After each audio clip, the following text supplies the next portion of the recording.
Welcome. I'm Jessica Tietjen, and this is the Evolving to Exceptional podcast, where we talk about reaching peak performance in our workplaces, homes, and communities so that we can live our best life possible, an exceptional life.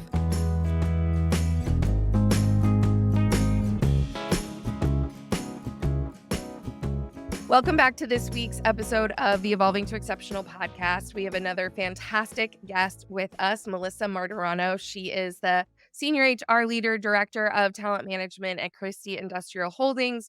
She is doing fantastic things there with learning and development and helping managers develop the skills that they need. Melissa, before we get into talking about all the awesome things that you're doing and the things that really are important to you right now, I want to give you a chance to just introduce yourself. Tell us a little bit about who you are and why it is you do what you do. Sure. No, thanks for that intro and for having me on.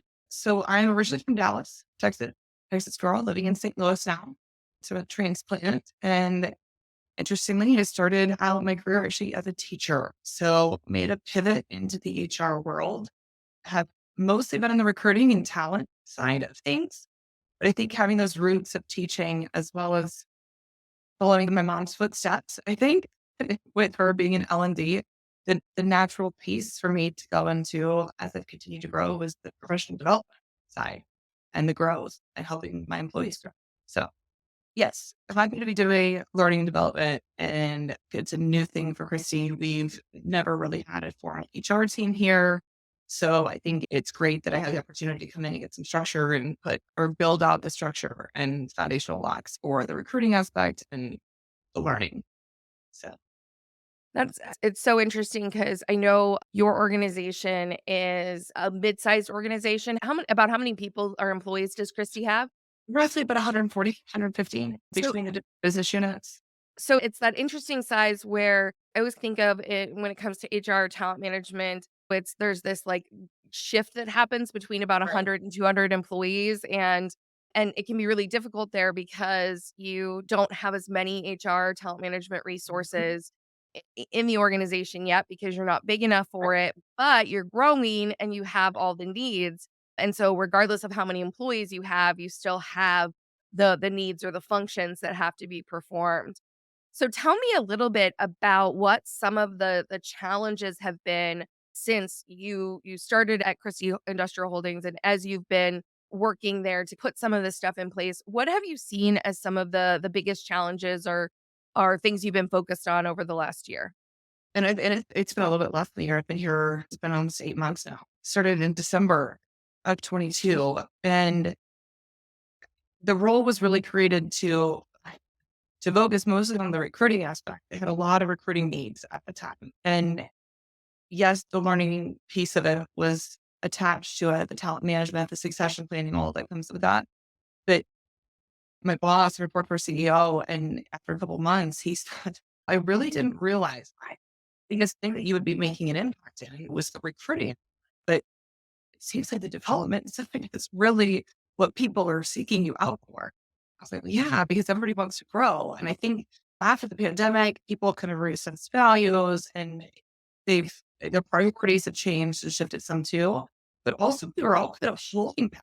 I know like myself was. It was a survival mode, right? At times. And so thinking long term or thinking about the development and that progress wasn't a thing. A thing. So that's been an interesting shift. So I came in, we knocked out a number of the racks we had open, and great. I do have a couple of sales ones that are critical that I need to work on. So shameless plug there. If anybody has any great sales people that are in Houston or in St. Louis or the Midwest that have refactory or catalytic experience, please send them my way.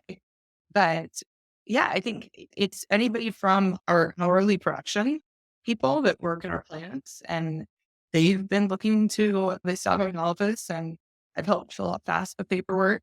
We've and got me one of them actually enrolled in taking some English classes, and that was really exciting. He asking him, and I had somebody helping me translate, but asking him how many years of formal education he had actually had. When so I could assess, okay, this is why you can't read this in Spanish because you had 1 year of formal education in Mexico prior to coming to the States.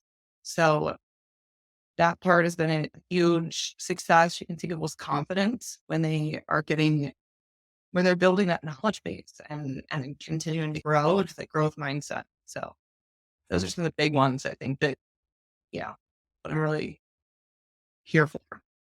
So it's super interesting because I think your experience is fairly consistent across, first of all, my own experience, as well as some of the other companies I've talked to, in that as companies are growing and they're bringing in an HR leader, like the number one focus is usually recruitment. It's Right. always, I got positions Those to are food. fill. How am I going to fill these positions? And how do I fill them with good people so I don't have to do it again and again and all those things. And then what you discover is that the biggest return in terms of the effort really ends up being in the learning and development space. Right. But what's interesting, and I recently read a really powerful book around exceptional leadership, and it talked about that how often we focus on the learning side of learning and development and not necessarily the development side of learning and development. And so as you were talking about the pandemic and you were talking about the experience that we had there, I think you're right. We were in the Right. survival state for sure. There was lots of stresses, lots of things going on, and so that excess capacity to maybe do learning and development wasn't there. I'm curious of your thoughts on, as you've been bringing this learning and development in, how you maybe consider addressing both the learning side and the development side. How are you approaching that? Yeah. And what are some of the things that you're doing to help promote the learning and development of your people? Sure. So I think we've talked about this too. Like if somebody's not in the mental space to accept the new knowledge, it's not going to be retained. If it's for adult learning, it needs to be applicable, right? It needs to be some sort of an immediate value because we have way too many other things going on. So it's not going to help me like right now or in the very near future. It's really hard for me to process as an adult. And I think that can be said about the vast majority of us as adults. But so for a great example right now, we're doing something with like fun to boss training. I'm getting from AIM. So we have 4 individuals that are hourly people that have been recently promoted and they've never had any formal supervisor or management training. And so they're going through it broken out. It's like a self-paced course that I got through AIM. They each have their own login and they go through and do a few modules each week. But we broke it out over the course of a month. And then we touch base every Friday afternoon for a month. So I get them for 30 minutes and we go through and I'm like, okay, what did you take away from that? And I'm doing it as well. I'm just, especially with this first round, and we'll have another session and do it with them too. But it's the influencing change, right? Or different ways to have conversations, whether that's a critical conversation or just how to communicate. Hey, I'm no longer your peer. I am now your boss, and I have to track your time and attendance. And if you're late, I have to write you up. And whereas like a couple weeks before this, they were maybe having a beer together to work. That shift and breaking it down and making it applicable when we meet and I give them some silly scenarios to compare it to. I'm like, oh, that one really stuck out to me because I do that with my daughter Brooklyn, right? And it's a similar comparison. You can compare it, just make it more real. I love that you're using that. As we talk about capacity, especially, one of my favorite examples to use is if you think about, because kids are really great, like, obvious examples for us Right. as adults. So if you Right. think about a kid who's it's the end of the day, they've been playing all day, haven't slept, they're hungry, they're tired, they're worn out, and you sit down with them at the table and you say, "Hey, let's work on learning our numbers." Right. How well is that gonna go? Right. Yeah. Just go do something new. Right. It's not gonna work. It's not gonna work because they're hungry, because they're tired, because they don't have the mental capacity or the physical capacity to take in that information. And we recognize that in children, Right. but we don't always recognize that in adults. And I think that is an important lesson for us to realize is that if people are at capacity, and when I capacity, I don't just mean they're hungry, they're tired like a child, although those could be relevant too. But I think also in terms of their level of stress. So if we go back to the pandemic, one of the reasons we probably couldn't do a lot of learning and development during the pandemic was we were at capacity. We're stressed. We have a lot going on. We're trying to navigate kids at home. We're trying to navigate working remotely, all these new things that we haven't experienced before. And so there wasn't this excess capacity to be able to learn more. And I don't know if you've experienced this, but one of my theories, and I wrote an article or posted an article earlier this week about this topic, is that people are at capacity. They're still at capacity from the pandemic. And because of all that stress, because of all those experiences, there's not space to necessarily take in a whole lot more. So even when we're doing learning or training and we're giving it to people, they don't have the capacity to internalize it. Have Right. you experienced that at all? What are your thoughts on that? Yes. One of the guys last week, I asked him a question and he said, I started, what did you just say? And I go, are you already thinking about what you have to get done? Because I know there was an order that was missed downstairs and you have to get up there and it's a Friday afternoon. I was like, okay. So I repeated the question and it's not a formal thing. I'm not documenting what we're doing, right? It's a conversation. So it's a little bit more natural because I don't want it to be add extra stress to it. To your point, we have enough on our plate. So I think if I can remove any of those barriers, that I try to, right? So I got them at the end of the day on a Friday. Things should be wrapped up for the most part. And with those roles, those people that I'm working with, it's the first week we miss, right? Some of them haven't finished training. They didn't have to figure out how to log in until later in the week. And we're talking about guys that are not in front of a computer.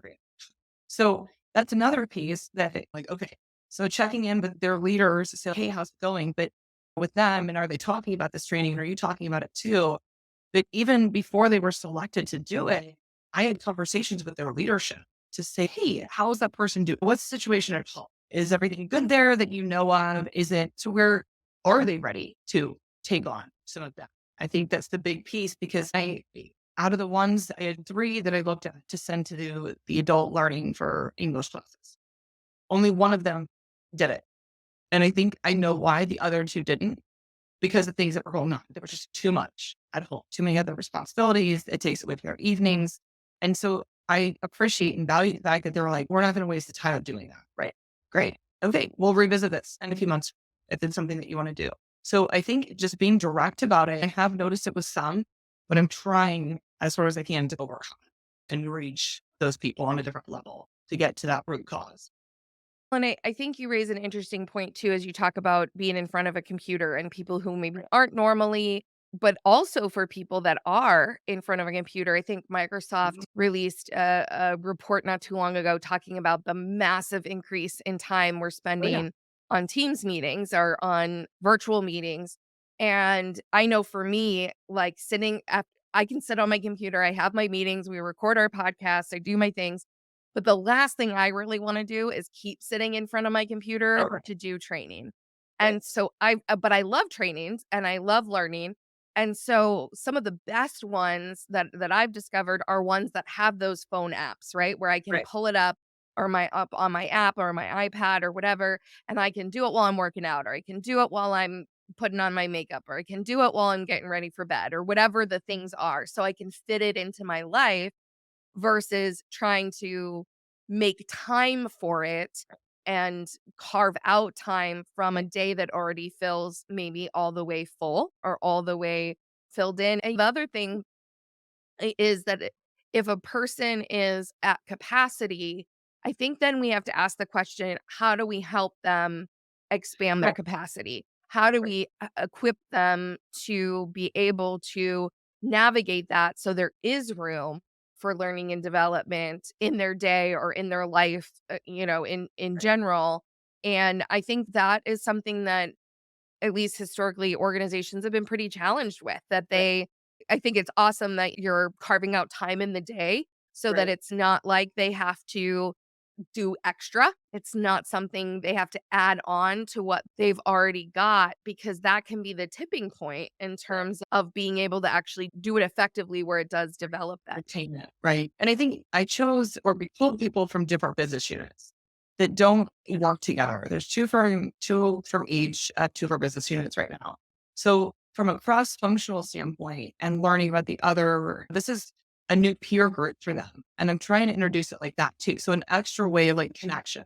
So it's not just, hey, we're going to teach you how to do this and you need to do it right away. It's a, okay, how can we, or help how can we set the stage to have it more almost organically happen, right? Where you network internally, even though you're in this still an hourly type environment in production, because they're not on the team's calls all the time, right? They're not constantly presenting. We recently had a Foundations of Leadership training that we hosted, like a 2-day summit, and it was a deep dive as to how the business actually makes money and then also some soft skills. We did some basic recruiting and interviewing, 101, legal compliance. Like when do you call our compliance director?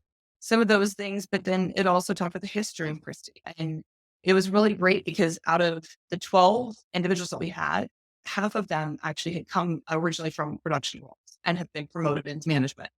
They were newly promoted or new to Christie kind of managers. And that was great. And then as a continuance from that, we're meeting once a month, that group. And they're presenting and made them pick a topic.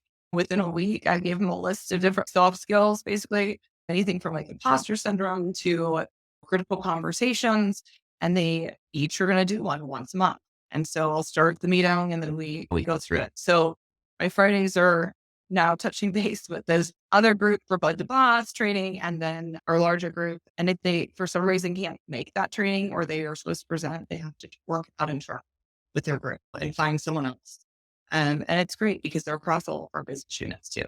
So, So I'm curious as to your experience with whether people are really embracing and wanting those opportunities or whether there is a lot of resistance too because they're busy and they're overwhelmed or the feelings and maybe it's different for managers and leaders than it is for individual employees, but what has your experience been with people's wanting learning and development or wanting to expand their capacity and figure out how to or learn and develop more versus maybe resistance to taking on more learning and development opportunities? if you're resistant to it, you're just resisting the change, right? Which we all have our moments of.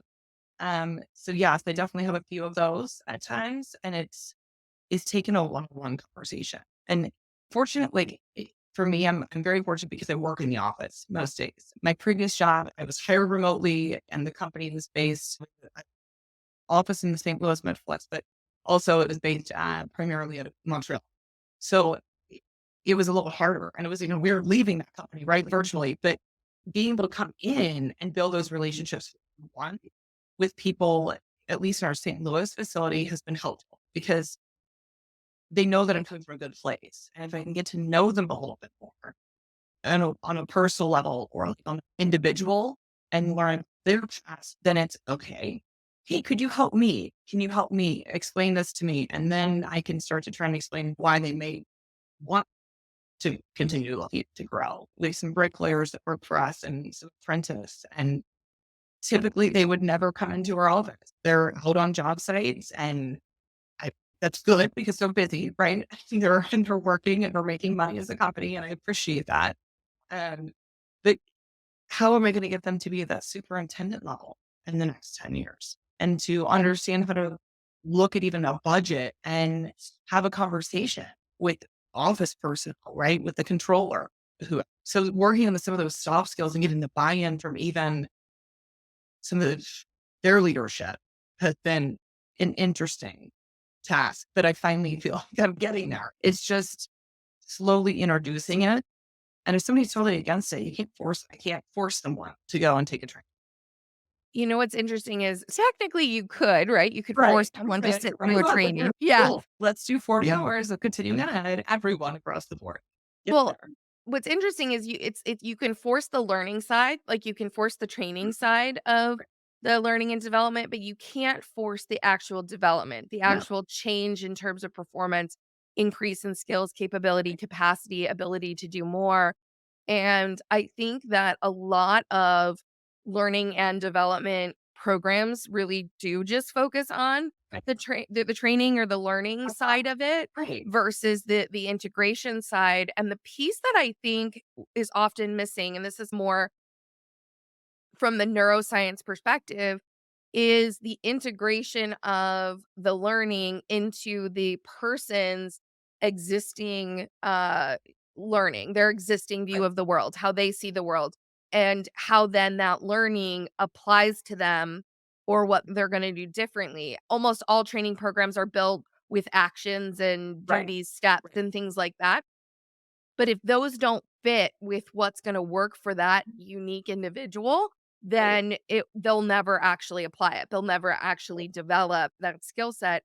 And in my career, one of the things that frustrated me so much was how I would train give people all the tools, like, we would cover it over and over, some of the most basic things, right? Like, giving effective feedback, like, you Right. have to give feedback, or you have to set clear expectations with the people that are working for you as a manager, and consistently, there were some people who they knew what to do, they knew how to do it, they knew why they needed to do it, and then they still wouldn't do it. Have you experienced that?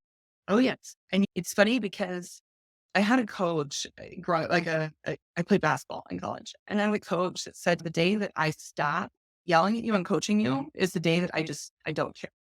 And it's funny because I really can understand that even more so because if I'm not pushing them, I'm taking a step back and it's because of I'm frustrated, right? And I need to reassess and I'm going to go focus on some other individual stuff. And then I'll come back. I'm not going to just totally leave them, but that's a real thing, I think. Being able to connect it to their real life and make it relatable is one of the pieces that we go over in those weekly or monthly sessions. It's like any of these things come up that you're like, hey, ugh, I could have used that with my spouse or my parents or my kid, my sibling or friend, right? Like it isn't the communication piece is across the board.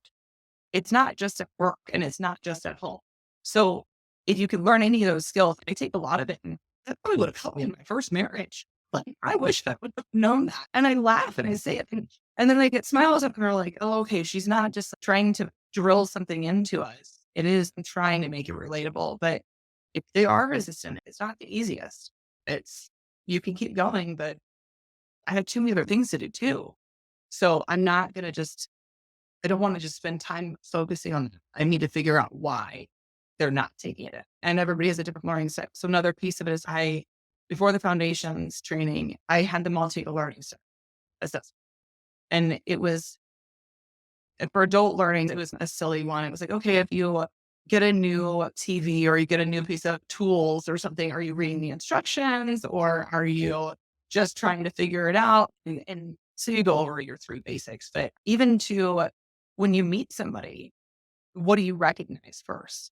Do you recognize like what they look like or the way that they sound or where you guys are at? And if you're memorizing a phone number, are you writing it down? Or so different ways of learning and memorizing things. And so that part has been helpful too. I use some of those things before I meet with people because it's, I want to be able to make it authentic and good for that person, right? Individualized as much as I can. And I think that is one of the best things you can do is where people get really specific with how what they're learning is applying to them. And I love that you made the point about skill sets applying to our whole lives versus Oh, just right. at work. And one of the things we do in our training programs is we apply all of the skills to both work and family so that as you're learning the skill, you get strategies for how to, of course, setting expectations is important at work, but you know what? Setting expectations at home, like honestly, 10 times even more important. You want to have Right. less conflict at home, get really clear on who's doing what and what those expectations are. You'll eliminate a lot of fights, right? Right. Like a Right. lot of conflict if you do Right. those things.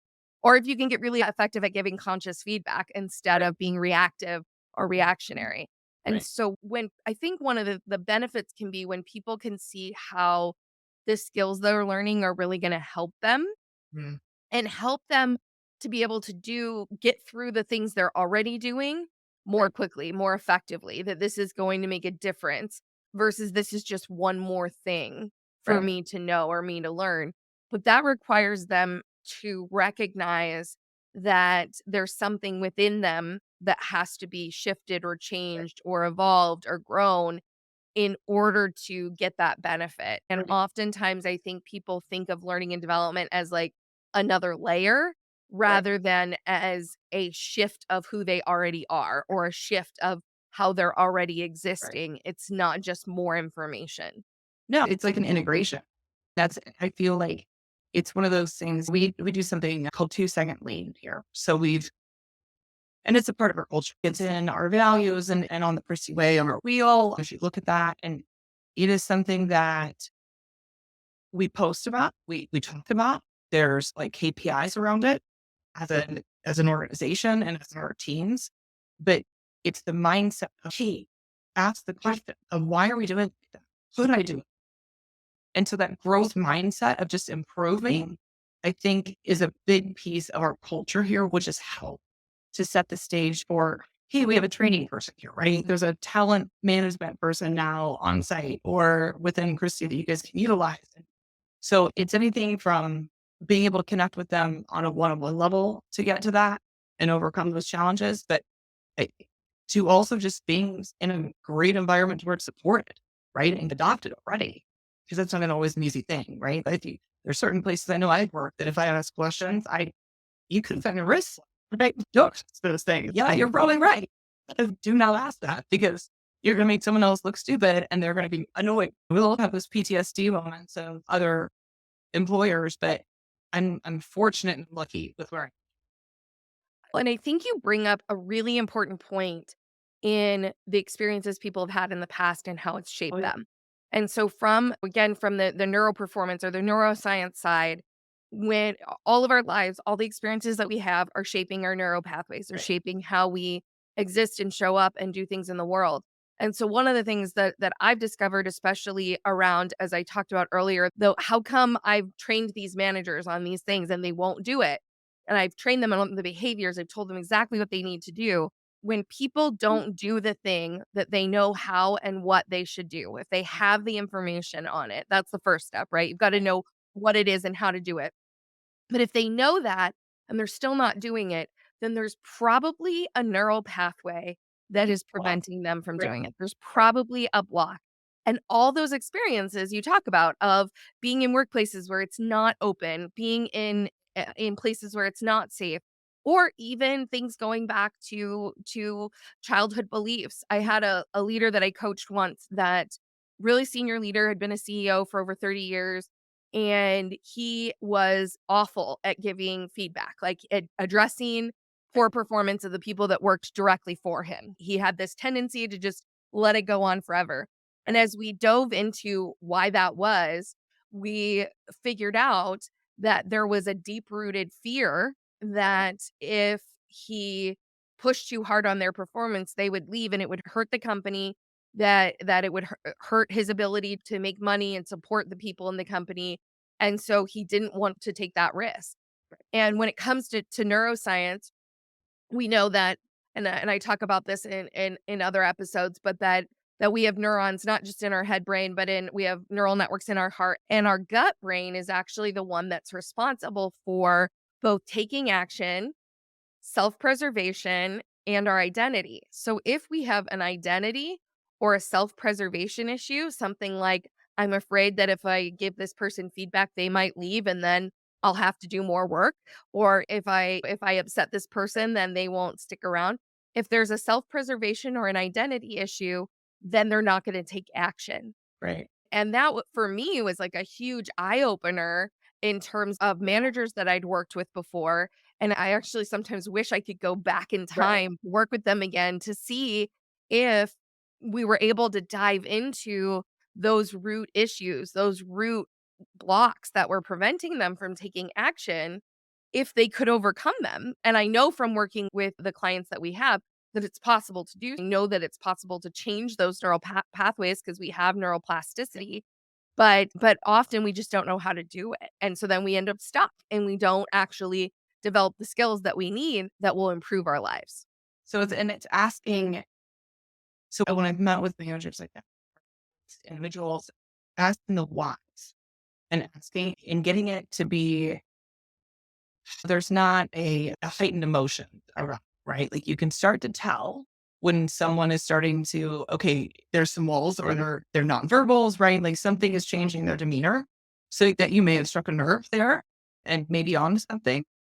But it's also, I can do it in other ways, right? You can influence that in different ways, but oh, let me just say this artfully. Hey, I just thought that this was really cool. Thought that maybe you or someone on your team might be able to relate. And then let them read it and internalize it and process, right? And then it's, hey, I think you said something recently and that kind of made sense. Oh, really? Yeah. Tell me something I didn't know. Like, Yeah, it means it's exactly. not a thing, right? Like, but I think it's taking some of my own emotions out of it, which is not always easy, right? But HR, you have to do that, right? You have to remove emotions at times. You can't sit there and cry if you're transitioning and terminating. So that's and you can't take it personally either, right? If somebody doesn't want to work with you or doesn't want to work for your company, like that's, I know early on in my career, if somebody didn't accept the job offer, I took it personally. I was like, what? Like, I thought that we had a good fit here. I thought this was a good. So yeah, but it's the influencing change, I think, even in different ways that has been helpful and beneficial to me as I've continued to grow and progress through my career. Well, and I think you bring up a good point when you talk about emotions and seeing those emotions or experiencing those emotions. We've often, despite all the rhetoric and all the research around how important emotional intelligence is, still there's this desire to not have to deal with emotions in the workplace, Right. to not have to bring your whole self to work, to not have to leave that at home, don't be too Right. emotional, all the things, right? And in our society, especially here in the US, our culture is super head focused, right? Thinking, understanding, making sense of, and being analytical and rational. And emotions are not rational. Emotions are, by their nature, their energy that's in motion in our body, their energy that exists there. And you're right in that they're certainly always an indicator of something. They're Right. always an indicator when they show up. And I think your point about HR professionals is also important in that if we don't deal with those emotions, if we don't ever learn how to manage and express them. So it doesn't mean that, like you said, I've done lots of terminations. That's not a good place to Right. be Right. crying your eyes out. However, that's a very traumatic and emotional Right. experience. Right. And so if you don't learn how to effectively express and process those emotions or move through those emotions, they'll get stored in our bodies. Right. And so a lot of times when we find these blocks for people, when there's something that's standing in the way of them developing the skill that we want them to develop, it's because there's emotion that's still stored in the body that they haven't worked through. Could have been there for a really long time, could just be there recently, but there's something there that's preventing that movement. And we've actually got to get comfortable with being willing to allow or observe or understand the emotions that people are experiencing Right. if we're going to help them move through and actually grow and develop. No, I couldn't agree with that more. And I think that's my first marriage was with somebody that was law enforcement. And so going through therapy and being proactive with even like our daughter, like sending her to play therapy and then navigating a lot of those big feelings that come with having someone that's a first responder as a parent who misses things, who doesn't make all the dance recitals, doesn't make the games, doesn't make the practices, doesn't get to coach because they're called to serve in a different way and at work. And I think there's been times that my daughter's been seeing that aspect, and I've very Waymeller actually, here local in St. Louis, is their leadership institute has done. I think that's what they're called now, but they put on a really interesting training for first responders a few years ago, and I went with my ex and some others that he knew, and it was interesting to go through and talk about where you're storing, right? Because it does have to go somewhere. So it's the whole life, right? You have medical things that go on, right?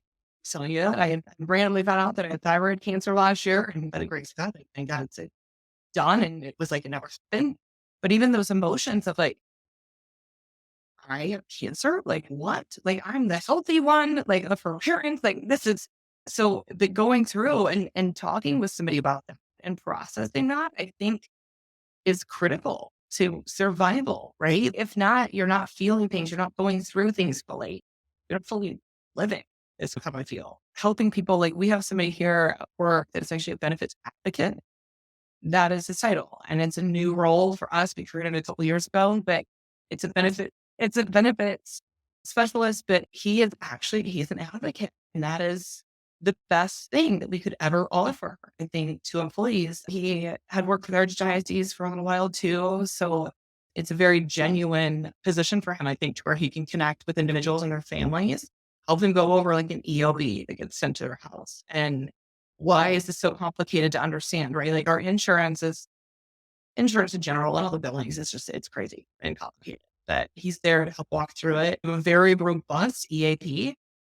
We offer 8 counseling sessions to also 8 coaching sessions yearly.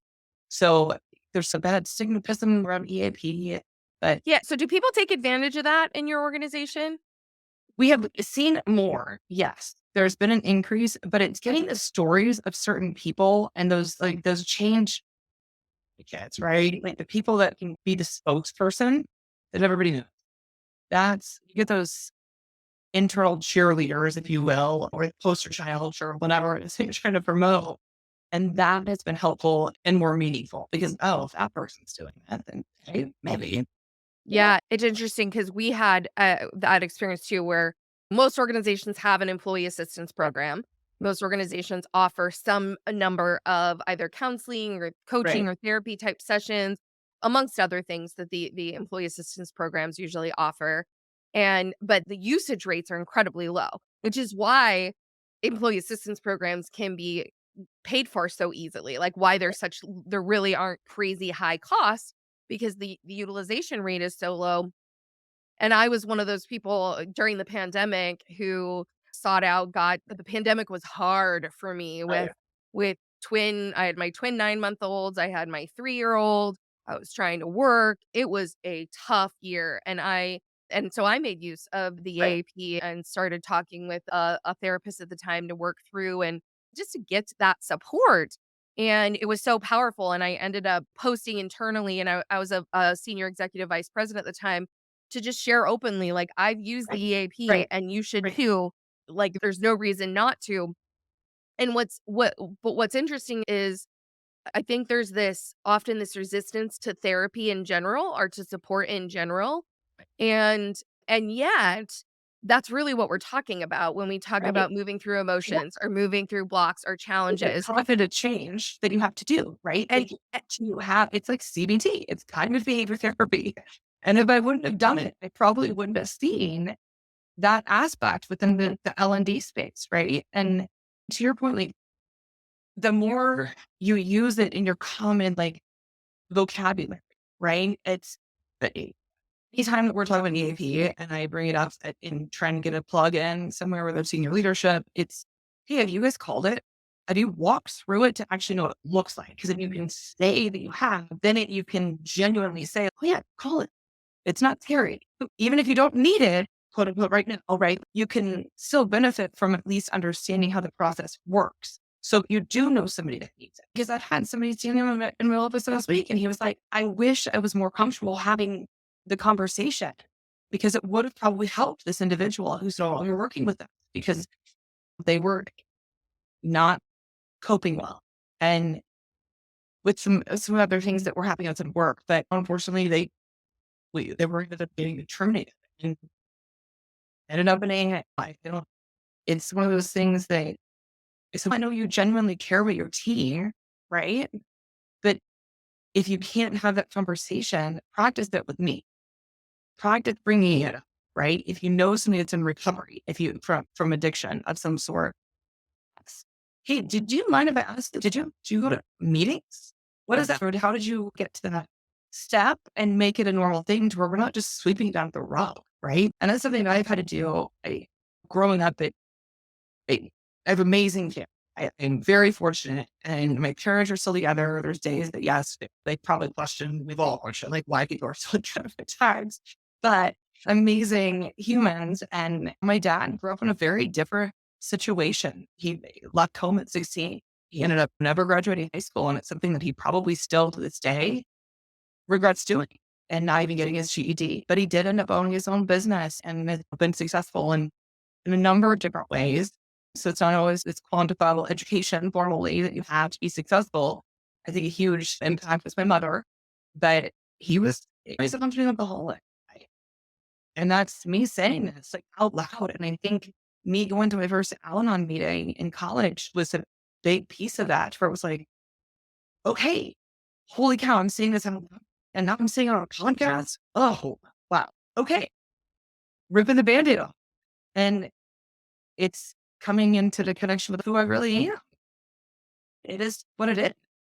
And I think you hit on some really good points there in that there's often this stigma around support, whether that's therapy, which can be incredibly valuable, or coaching, or there's different levels of support that I have to really be a need. What does it mean Right. to need it? And I think there's this stigma against, you don't need it. You're fine. I don't really need that. I'm good. I remember the first time I went to therapy, my mom saying to me, I was going through a huge transition and it was the pandemic and all the things. Why do you need that? You're fine. You Right. don't need that. Right. And I was like, You're well, the ones. Right.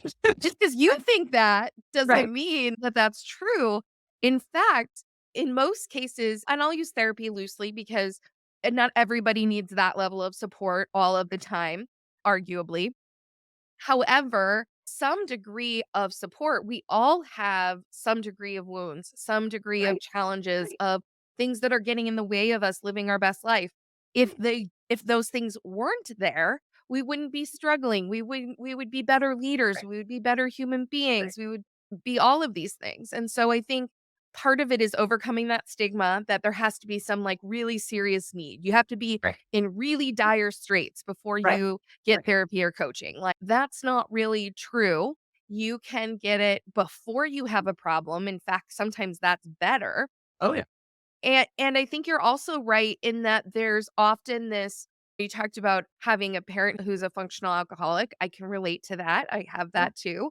And there can be this stigma that from the outside that everything looks good. You Oh, look yeah. you look like you're fine. You look like you Yeah. have it all Yeah. together. Everybody looks good. But the truth is, behind the scenes, everybody's got stuff. I Mhm. have yet to meet somebody who, when I share my stuff, doesn't have their own stuff. Like, Everybody's got it.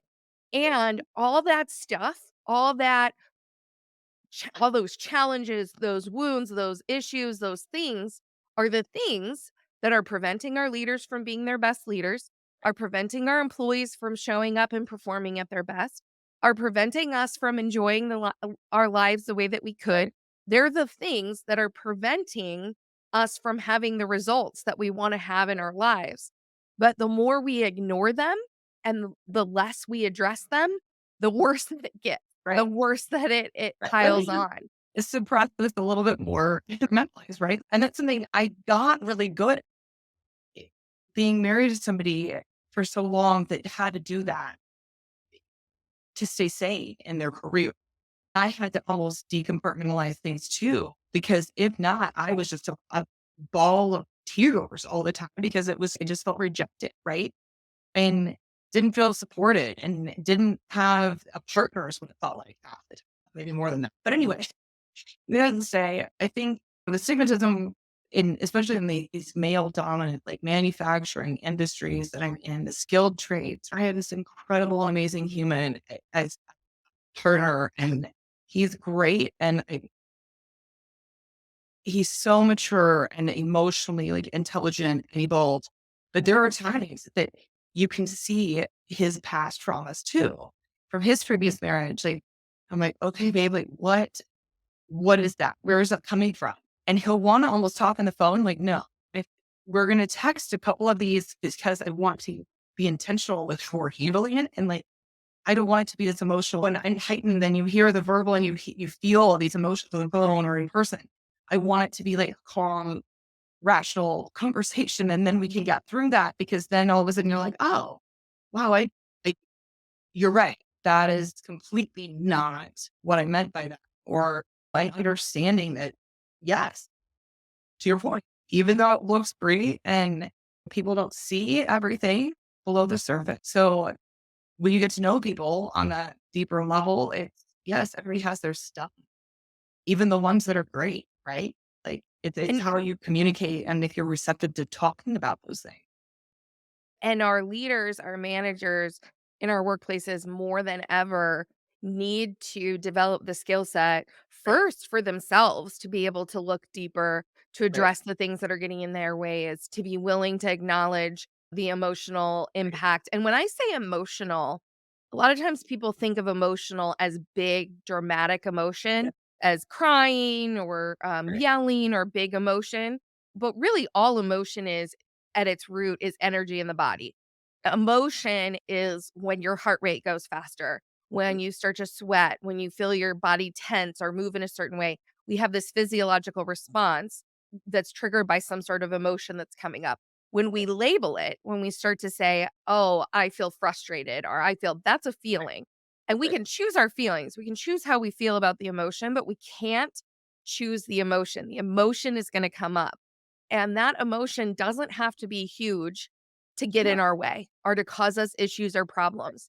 And you talked about suppressing, and certainly first responders have to suppress their right. emotions. What's important is that they don't repress them. So, suppression is short term. I'm going to suppress this. I'm going to deal with it later because I need to be present in this situation to deal with what's in front of me. We have to do that. And if I don't later deal with that suppressed emotion, it becomes repressed. And over time, as we numb, stuff, hold on to those emotions, that causes damage in our bodies. That causes damage, long term health issues, heart That's right, conditions, right, autoimmune conditions. right, And so when we look at the world today that's filled with growing health conditions and issues and challenges, we have to also consider the emotion that's being stored in there. We right. talked a lot about the personal side of that, and I think that's just as important because you and I Right, both know there's only one life. We only live right, one life. right. There's no work Right. life, home life, like, No, it's just one life. You're one human being. Whether you're at work or you're at home, right, you're the same right, human being, and you don't get to leave what you're experiencing at home. It's no, still in your body when you're at work. right, And so if as workplaces, we can recognize that, you know what? If somebody's going through serious trauma at home, yeah, that's gonna impact them at work. And right, if we ignore that, we are doing that person, as well as everybody who's working with that person, a disservice right, versus understanding what that experience is and helping to support the person through that experience so that you can come out the other side and you can move through the right. challenges that you're having. Yeah. No, agreed. Couldn't agree more. So there's a lot of work, I think, to be done around how do we do this better development and not just look at it as psychotherapy, not just look at it Right, as, oh, I only need that if it's trauma or if it's really bad or if I'm really in a bad place. And instead understand that there's these layers of us that if we deal with them and if we learn how to deal with them, especially as HR leaders, managers, if we can develop those skills, that capacity, we can help people in ways that are much more significant than what we can do by just doing the basic HR practices. and it's funny because that's one of the first things that I did with coming to Christie, right? And it's in it's in my DNA to wanna help and leave everybody and every place better than I right? And it's my parents probably. It's totally my parents, but a lot of me too. And I joke that I'm the golden retriever for our company. And that is when I interviewed at Purina, I remember years ago, they asked me that question. If you were an animal, what would you be? And I'm the golden retriever. Very coachable, but very loyal and like upbeat and just happy, right? And want to be there to make sure everyone is doing better. And it's interesting because the first, I guess, the big thing that I did was that adult education and learning for one of my Hispanic people. And him coming in and saying, who's asking? Who's telling us that we should do this? And I was like, oh no, I just thought it would be nice if you that you'd want to go. I'll pay you to go. Even though it's after hours, we'll just switch your hours around so you can do that. And because do I have to? Am I in trouble at work? I was concerned because of performance. And I was like, oh no, this has nothing to do with that. I just thought that I know you are you have a couple of wonderful kids you've talked about. And I know that they're at an age where they have friends and their parents are probably wanting to check and talk with you and be able to connect with you as well if their kids are having play date. And if you can't communicate with them, like, it's probably hard. And he just looked at me and was like, thank you. Gracias. And I just kept going. I was like, no, of course. So it was one of those things that was really cool because he's come through and he's on his second or third semester because we're doing our quarters and we've talked about what he's learning in class. And I'm doing some Spanish to practice and to show him as, okay, keep going. And I sent some like Smarties. There were some cool pencils or something that have little sayings on them, but it's a genuine thing. And I think I had a senior vice president that I worked with in my last company, and he said it so well, and it just stuck with me. It was like, know and care about your numbers, right? I'm sorry, know your numbers, but care about people. And if Mhm. you do that, great. Then you can go to sleep at night, right? And I can look at my daughter and I can be proud of where I'm working, and I can know that her coming here is going to be well received in a way, right? She gets dropped off here in the afternoon, sometimes after school, wherever. I'm like, great. And she'll come in and she'll ask questions. I work with all these engineers, so they love talking to her about our ceramic pieces and things like that, where the dirt that we have in our office. And I think that's the part. Like, I'm integrating, like, hey, here's who I am. I'm Mm. around, and I'm the default parent by a lot. And I genuinely have the best of intentions for everything that I'm doing. I don't have alternative motives. It's coming from a good place. So if it's ever received differently, please let me know. But here's who I am, and trying to just help. And now you've made such a lifelong connection, both with you personally with that individual, but also with the organization to show how much you care and are willing to treat them as a human and help them in their whole life, in their Right. whole existence, rather than just because of a work thing or just Right. because it's going to help you at work. And I think that goes a long way to breeding commitment with and from employees. So this has been a great conversation. I think you and I could go on for a Yeah. long time. I want to give you a chance to give our audience any final thoughts, any final words you want to share as we wrap up this episode. No, I think be intentional with your own growth and setting apart that time for your own self. As HR individuals, we're usually the ones that don't always practice what we preach. Um, And I think obviously you can contest to that too, or attest to that. But be willing to step outside of your comfort zone. And it's okay to not know something and to go after it and seek it and just keep doing the best you can. I love that, and I think in the world today, change is coming at a rate we've never seen it come before. We're dealing with levels of stress and issues in our communities and in our workplaces that we've never experienced to Right. the extent that we're seeing it today. And so now more than ever, personal development, growth, and not just learning and training, but true integrative development, true evolution is really critical to the development of your people, to overcoming the challenges that we're going to experience in the future. And so, if you're an HR leader, if you are the leader in an organization, if you are a manager or an aspiring leader or manager, I encourage you, it is time now to start looking inward, to figuring out and addressing the inner challenges, the roadblocks, the hurdles, the things that are preventing you from doing the types of work that you know you need to do and from truly being an exceptional leader. And it is essential that you learn how to do that in an effective way if you're going to serve your people effectively moving forward into the future. So as we wrap up this episode, I want, as I do, and as I end every episode, I just want to remind you to just always keep evolving, keep growing, keep looking for those opportunities to rewire your neural pathways, to expand how you live and exist in the world so that you can have more exceptional experiences on your performance journey so that you can enjoy your life so that you can enjoy the experiences that you're having and you can create the results and the outcomes that you want for yourself. I hope you have a wonderful rest of your day, and we will be back next week again with another episode.